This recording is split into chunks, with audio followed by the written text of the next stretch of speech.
আমরা এমন একটি সরকার প্রক্রিয়ার মধ্য দিয়ে যাচ্ছি যেখানে শুধুমাত্র জাতীয়তাবাদের ভিত্তিতে কথা বলতে যে আধিপত্যবাদ, নৈরাজ্যবাদ, সাম্রাজ্যবাদ, মৌলবাদ আমাদেরকে মোকাবেলা করতে হয়। আমাদের সংগ্রাম যেমন একদিকে মৌলিক অধিকার প্রতিষ্ঠা করার জন্য, ঠিক একই সাথে এক্সটেন্ডেড সংগ্রামটা যখন মানবাধিকারের কথা বলতে যায় তখন মানবাধিকার প্রতিষ্ঠার ক্ষেত্রে আমাদের পাশে অন্তরায় হয়ে দাঁড়ায় আধিপত্যবাদী শক্তি। আমরা ওপেনলি কেউ কেউ বলছেন ভারতীয় আধিপত্যবাদ, আমরা আধিপত্যবাদ শক্তি বলছি।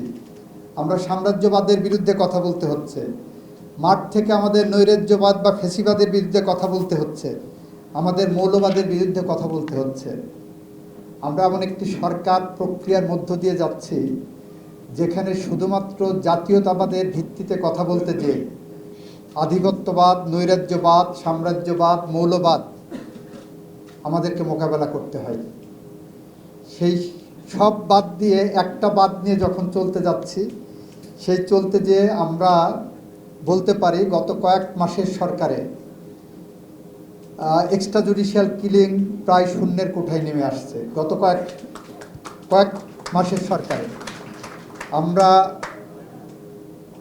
এনফোর্স ডিসঅ্যাপিয়ারেন্সের ব্যাপারে একটা রিপোর্টেড কেস যখন আসছে আমরা এটাকে খুব সিরিয়াসলি নিয়েছি এবং আমি ইন্টারনালি বলেছি যে বিষয়ে জিরো টলারেন্স দেখানোর জন্য এবং খুব স্বচ্ছভাবে তদন্ত হওয়া দরকার এবং সাথে সাথে সেই পরিবারগুলোর পক্ষে দাঁড়ানোর জন্য যেটা করার আমরা করেছি।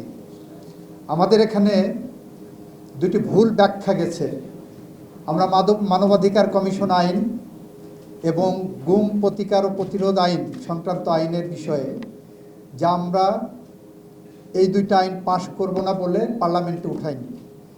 মানবাধিকার কমিশন আইন সংক্রান্ত যে বিলটা আমরা নিয়ে এসেছি 133টা অর্ডিন্যান্সের মধ্যে, সেখানে আমরা বলেছি আরও বেশি অধিকতর যাচাই বাছাই করে উইল কাম ব্যাক, সেটা আমরা বলেছি।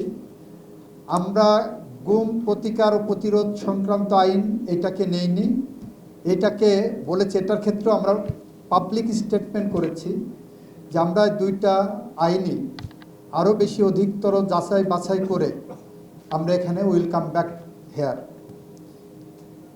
আপনাদের আসার কথা শোনাতে পারি, দুইটা আইনের ফাইনাল আমরা 3 স্টেজে কনসালটেশন করেছি। ঠিক এই হলরুমটাতে একটা কনসালটেশন করেছিলাম সর্বস্তরের সিভিল সোসাইটিদের সাথে নিয়ে। তারপরে আমরা ল এনফোর্সমেন্ট এজেন্সিদের সাথে কনসালটেশন করেছি। আমরা আমাদের ওয়েবসাইটে দিয়ে ওপেন কমেন্ট নিয়েছি।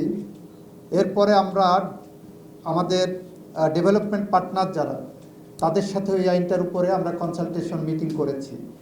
করে দুইটা আইনই আমরা চূড়ান্ত পর্যায়ে নিয়ে ক্যাবিনেট কমিটিতে পাঠিয়েছি। ক্যাবিনেট কমিটি এটা দেখে এটা ক্যাবিনেটে উঠবে।